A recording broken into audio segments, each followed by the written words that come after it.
compromise the 1850. Here we go. My old brother, Henry Clay, what a boss at compromising. Give that man a national crisis, and he'll compromise that nonsense. Well, what was I? Oh yes, he proposed this here omnibus bill, filled with compromises in regards to issues concerning the subject of slavery in the States. But like I said before, Henry Clay was old, not as sharp as he used to be. So Henry Clay 2.0 came along, known to his brothers as Stephen Douglas. He had this bright idea to push the bill through in 5 separate pieces. California shall enter into the Union as a free state. New Mexico and Utah territories shall make decisions by use of popular sovereignty. Slave trade is to be made legal in our nation's fine capital. The severity of the fugitive slave law will be increased. Texas will relinquish their land claims in New Mexico in exchange for $10 million. Yes? Yeah. Fist bump. Yeah. Go. Wait, Jared, where's the paper? Yeah, you have. Here you go. Just read. This here novel, yeah, my brother, was about my bro, Uncle Tom. Nice guy and all. But this not-so-fly guy, Simon Legree, owned my Christian brother and mistreated his poor soul. Brother died. Harriet Beecher Stowe's book, having a massive impact on the nation, reassured the South of the North's disapproval of slavery and added fuel to the abolitionist cause in the North. Talk of the abuses of slavery. Humbug! The thing in itself is the essence of all abuse. So you're the little woman who wrote the book that made this great war. Go Harriet Beecher Stowe.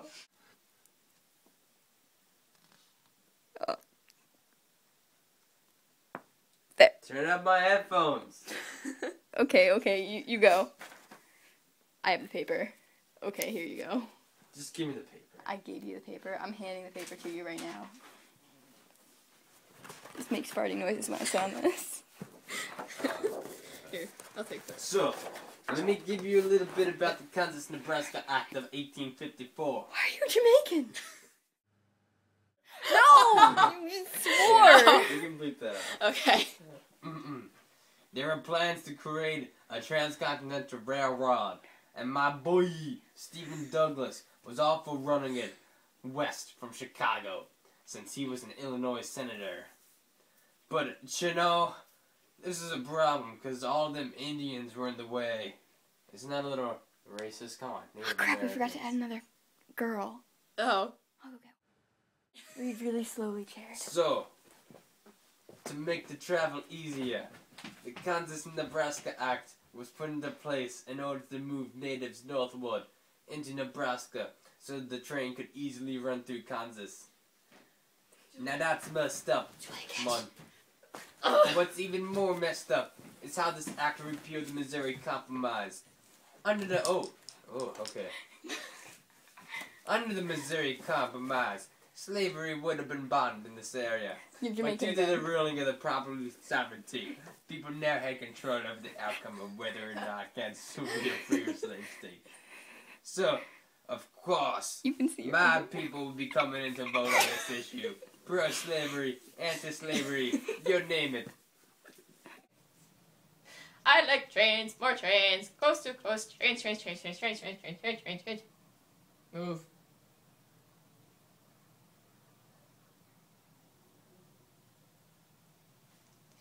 This is Kansas! All are welcome. Popular sovereignty. You guys got this. Slave state! Free state! Slave state! Oh god, free state! Oh no! Oh, free state! Oh no! Oh no, no! Oh, state! Oh! Free state! young money. Listen up. So here's the diggity deal with the Austin Manifesto. My bro, William L. Mercer, sent his bro, diplomat Perry Soule, to Spain to negotiate for ownership of Cuba.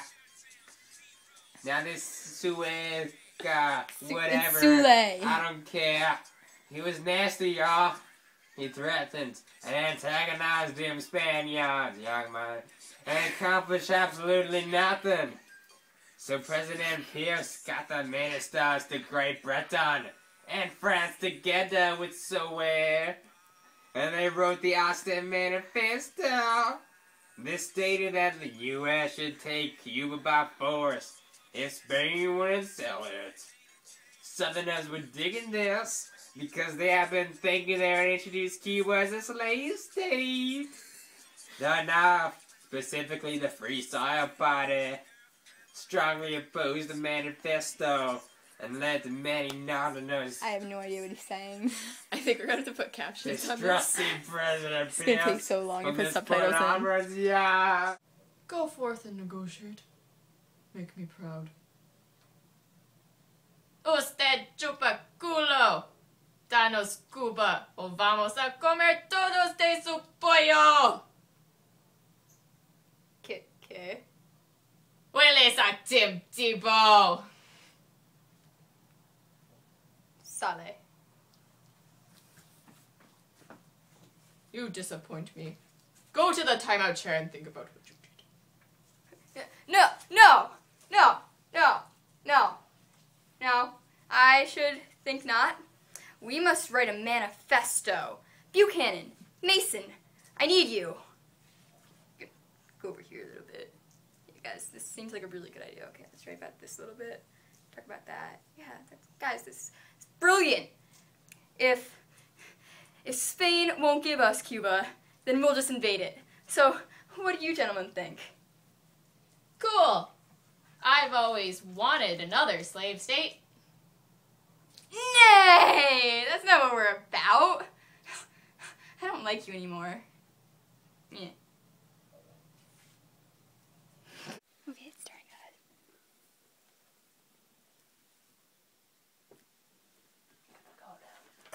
Go, just go. Oh man, Bleeding Kansas. Don't even get me started on Bleeding Kansas. You remember that Kansas-Nebraska Act? And all that commotion that started? Well, it only got worse from there. Southerners kept sending people up, trying to make sure Kansas would be a slave state. Those border ruffians utilized violence in assuring that popular sovereignty would rule Kansas as a slave state. The New England Immigrant Aid Company, that's immigrant pronounced immigrant for all you non-literates out there, was sponsoring people from the north to make to Kansas to prevent this. But those border ruffians weren't having it. The Southerners outnumbered the Northerners, and as a result, Kansas became a slave state. The Kansas from the north disagreed so strongly with this outcome that they created their own separate Legislature. Thank you very You're much. welcome. Tension between the Northerners and Southerners forces led to an increase in violence in the form of guerrilla warfare. Good job. My favorite type of animal warfare. Okay. No, I take that back. Beta fish. Oh, okay. Yeah. Top of the morning to ya. I'm here to make sure Kansas stays a free state. I hope we all get along just dandy. Get him. No, not the border ruffian. Ah! My money! My Irish gold! My potato!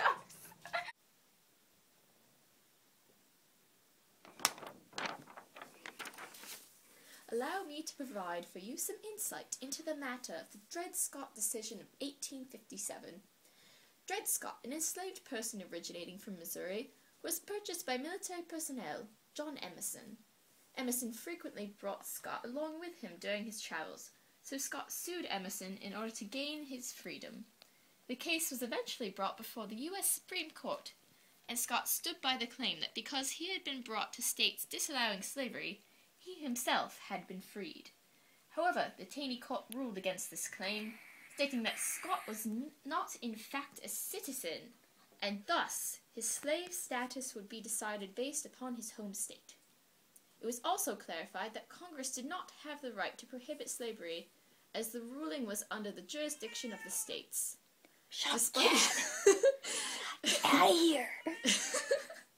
Despite Benjamin R. Curtis's noble attempts to sway the court's decision, Taney and friends remained steadfast in their beliefs. Throw Sharpie at you.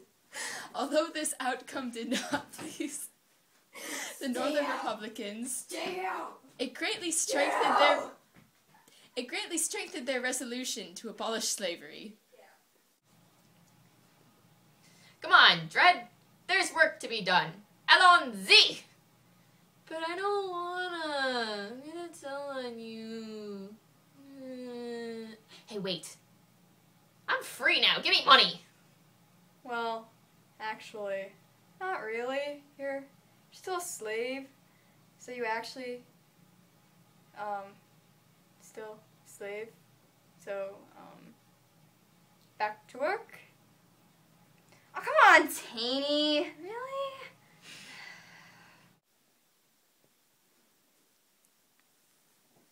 Lincoln and Douglas, two highly influential politicians of the day, competed in Illinois for a seat on the Senate. Douglas, a Democrat, and Lincoln, a conservative Republican, participated in a series of debates that were legend, wait for it, dairy. The most discussed topic in these debates was the issue of slavery. Douglas was fairly non-committal in the presentation of his views. Lincoln's opinion on the subject was far more direct than Douglas's, as he specifically stated that slavery was an immoral practice. Although Douglas was awarded the position as an Illinois senator, Lincoln's well-thought-out speeches enabled him to amass much public notoriety. It's not alcohol. It's okay, guys. It's all good. I don't know where. Progress, protective laws, separate instinct interests. What down, Lincoln? Oh, okay. So, what exactly is your policy on slavery?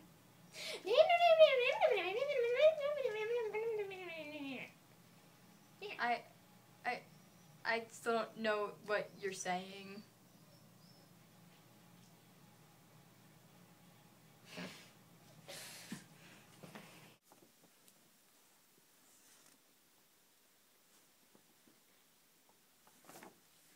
John Brown, a northern gentleman passionate about the abolitionist cause, led a group of 21 men south to Virginia as part of a plan to begin a slave rebellion.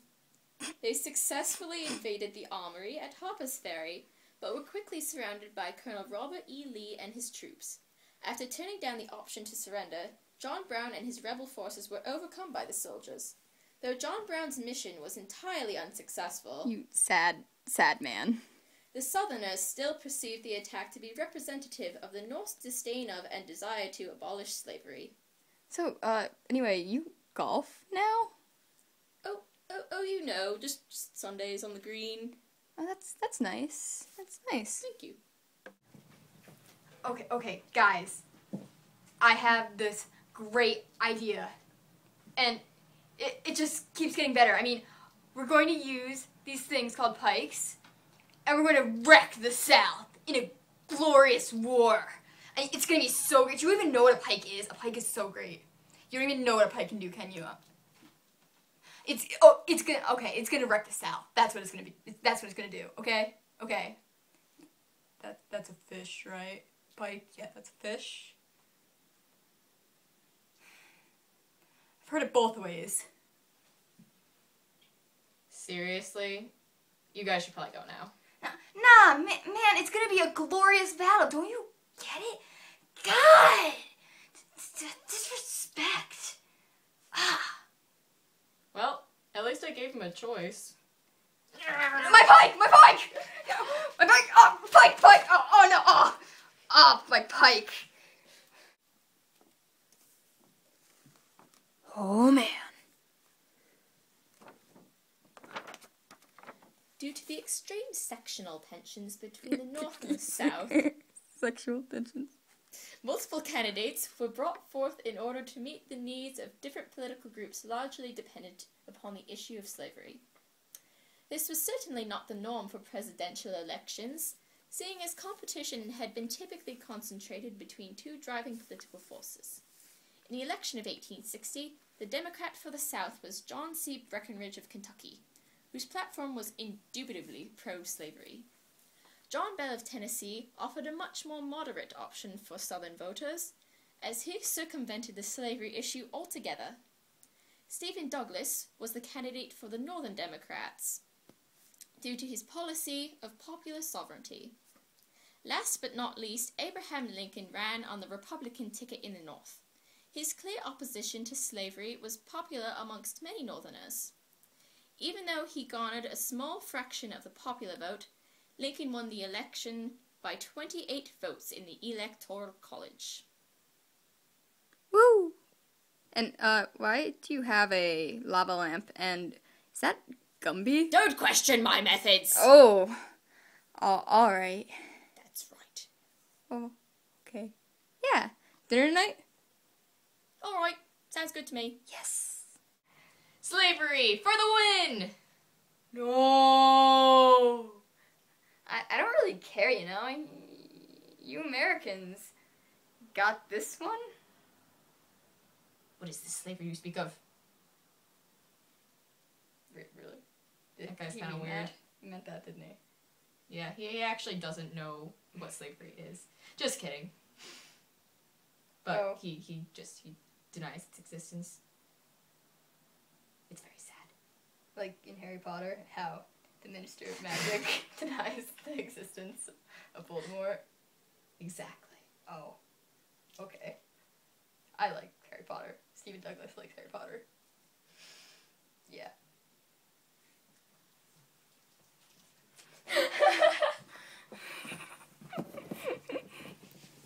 I'm sorry. I couldn't help it.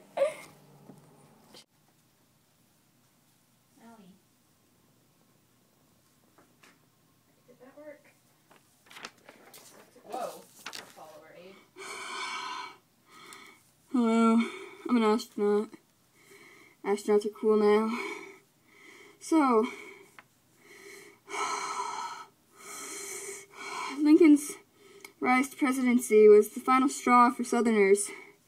His election was unsettling to slave owners, and talks of secession were afoot. Not like that foot, but like afoot, as in they had begun. After debating on whether action should be taken, South Carolina finally decided that slavery was too valuable to their economy, and they could not risk the loss of the institution. South Carolina broke from the Union in 1860 along with several other southern states who wished to preserve slavery, and they formed the Confederate States of America with Jefferson Davis as their president. President Lincoln stated that he had no intention of interfering in the affairs of the South, particularly concerning slavery, but he did not approve of the Act of Secession. Lincoln assured the South that he would continue to go about his obligated duties to the Union until it became necessary that they be rejoined by force. Ow. Yes. I'm not really digging this scene anymore. I'm out of here. Let's go, Jefferson Davis. So be it. But just you know, you'll be back. They always come back.